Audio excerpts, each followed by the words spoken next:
दोस्तों, हम हर हफ्ते बड़ी मेहनत से आपके लिए एक दिल दहला देने वाली एनिमेटेड हॉरर स्टोरी बनाते हैं। तो अगर आप हमारी यानी खूनी मंडे चैनल की कहानियां एंजॉय कर रहे हैं तो हमारे चैनल को सब्सक्राइब कीजिए और हमारी लेटेस्ट वीडियोस की नोटिफिकेशन के लिए बेल आइकन दबाना मत भूलना।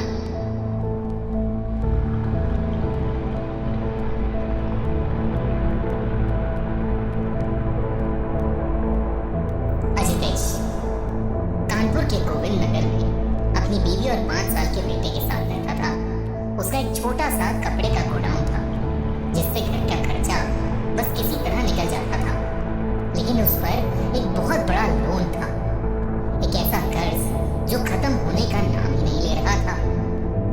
उसकी बीवी सुनीता दिन भर घर का काम करती थी और इन सब परेशानियों के चलते उन दोनों के बीच बात कम होती थी और खामोशी था। अजितेश का बड़ा भाई सुरेश लखनऊ में एक बहुत अमीर बिजनेसमैन था। बड़ा घर, बड़ी गाड़ी और हर बार जब भी वो मिलने आता एक तसल्ली भरी नजर से अजितेश को देखता और कहता, कोई बात नहीं, सब ठीक हो जाएगा। अजितेश को सुरेश की इस बात को सुनकर हमेशा ऐसा लगता कि वो कोई बीमार हो जिसको ठीक होने में वक्त लगेगा। अजितेश हमेशा उस दिन का इंतजार कर रहा था जब वो भी ये बात सुरेश को कहने का मौका पाएगा। वो दिन आया तो जरूर, लेकिन जिस तरह से आया वो अजितेश ने कभी सोचा भी नहीं था।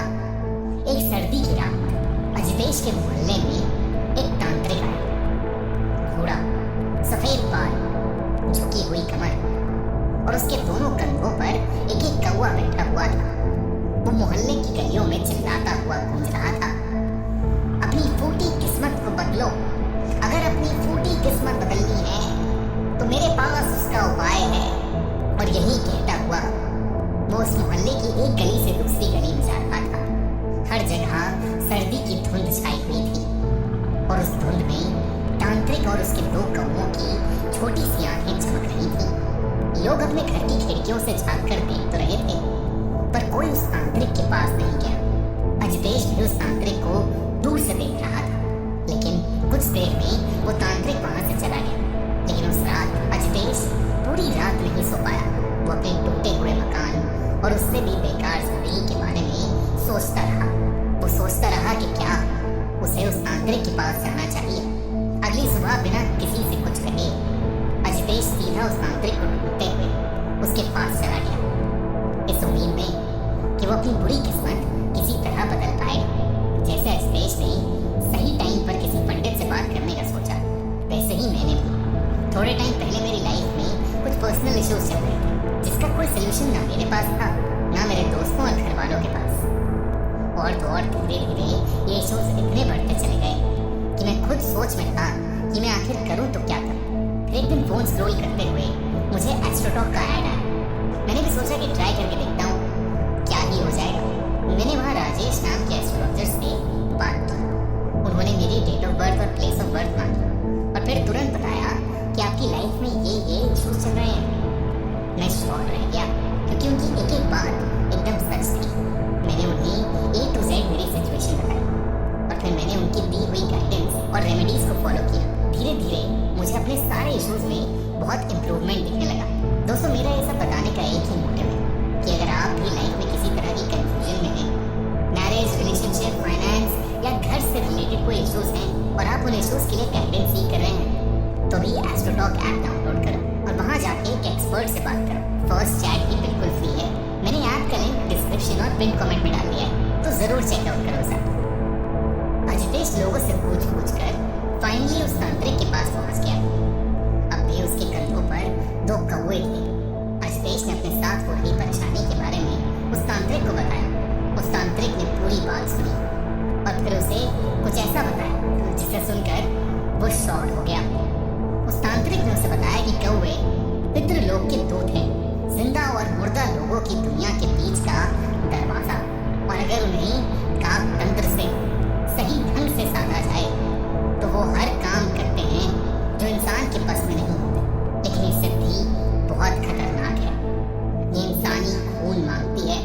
रोज सुबह बिना किसी चूक के अजितेश को अपनी उंगली काटनी होगी, थोड़ा सा खून दाने में मिलाना होगा और कौवे को खिलाना होगा।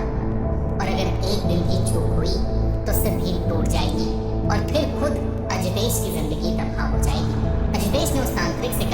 उससे कोई चूक नहीं होगी, इसलिए वो तांत्रिक अजदेश को काक तंत्र सिखाने के लिए मान गया।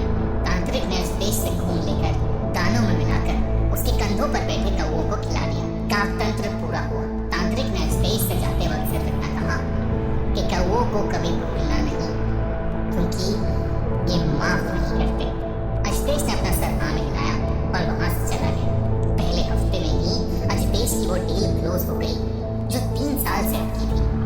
फिर एकदम से अजदेश के पास बहुत सारा पैसा आना शुरू हो गया। रोज सुबह अजदेश उठता, उंगली काटता, दाने में खून मिलाता और कौवे उसे खाने आते। अजदेश ने नया घर ले लिया और सुनीता ने पहली बार घर में घुसते वक्त वो मुस्कान दी जो अजदेश ने काफी सालों से नहीं देखी थी। कई साल बीते। अजदेश अब रईस हो चुका था, पर ऐशो आराम की इस जिंदगी में एक सुबह उससे वो भयानक चूक हुई जिसे ना करने की सलाह उस तांत्रिक ने दी थी। वो कौओं को दाना डालना भूल गया। धीरे धीरे अजदेश दाना डालने की विधि हफ्ते में एक बार करने लगा और फिर टाइम के चलते वो भी बंद हो गई। लेकिन उसके बाद से नए घर के बाहर एक कौवा रोज सुबह कार पर बैठता और तेज आवाज करता। अजदेश चिड़ के पास जाता, कौवा उड़ जाता, लेकिन अगले दिन फिर उसी जगह उसी समय वो वापस आ जाता। ऐसा लग रहा था कि मानो वो अजदेश को कोई भयानक चेतावनी दे रहा हो। उसके बाद से अजदेश की जिंदगी में अजीबोगरीब चीजें होना शुरू हो गई। एक सुबह दरवाजे के सामने उसे कौवा मरा हुआ पड़ा मिला। अजदेश ने उसे कपड़े सुखाया, डस्टबिन में डाला, हाथ धोए और दिन भर के काम में लग गया जैसे कुछ हुआ ही नहीं। अजदेश अपनी अय्याशियों में मग्न था। धीरे धीरे उसके बिजनेस में लॉसेस आने लगे। लॉसेस पहले धीरे आए, फिर एक साथ, जिसे किसी ने एक ही बार में सब कुछ वापस मांग लिया हो।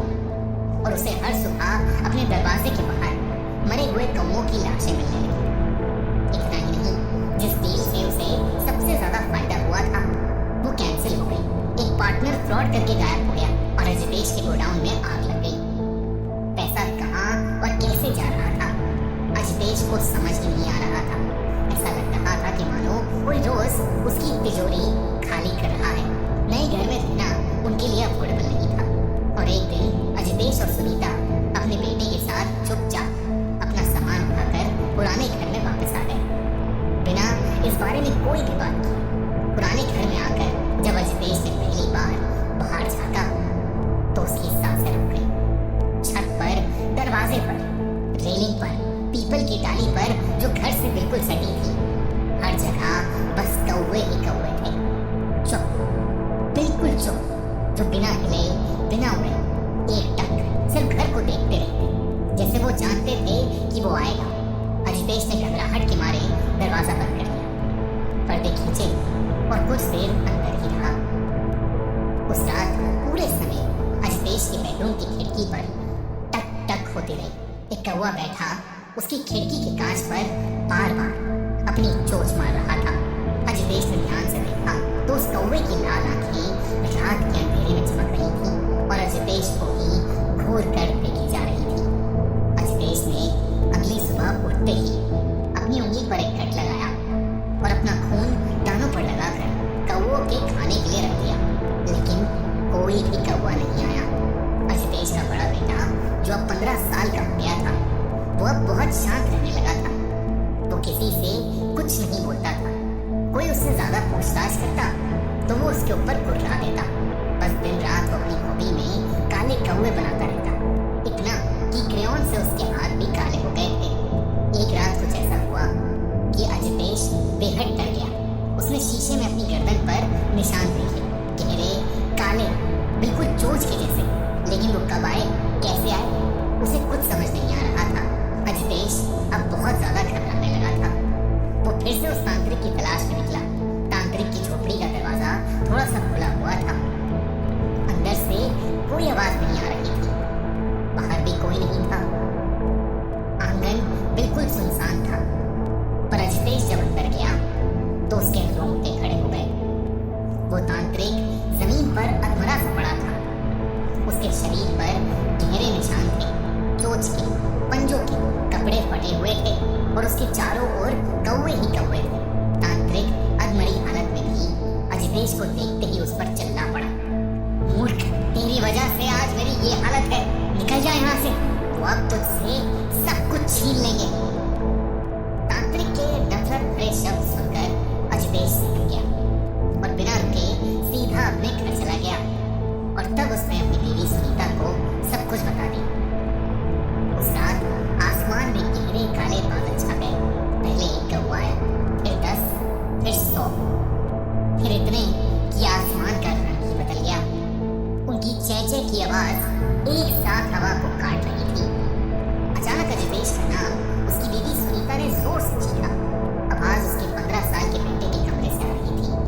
जब अजदेश वहां गया तो उसके बेटे को अजीब से दौरे पड़ रहे थे, जिसे मरने के समय कोई कौवा फड़फड़ाता है, बिल्कुल वैसे ही उसका बेटा छटपटा रहा था। फिर वो अजदेश को देखते ही गुस्से से पागल हो गया। उसकी आंखें लाल होने लगी और चेहरा काला पड़ने लगा। अचानक उसके होठ एक कौवे जैसे चोंच में बदल गए और उसने अजदेश के ऊपर हमला करना शुरू कर दिया। ये देखकर सुनीता की चीख निकल गई, लेकिन वो तब तक नहीं रुका जब तक अजदेश की सांसें खत्म नहीं हो गई। और तभी अचानक से उनके घर के अंदर सैकड़ों कौवे घुस आए और अजदेश के शरीर से उसका मांस नोचने लगे।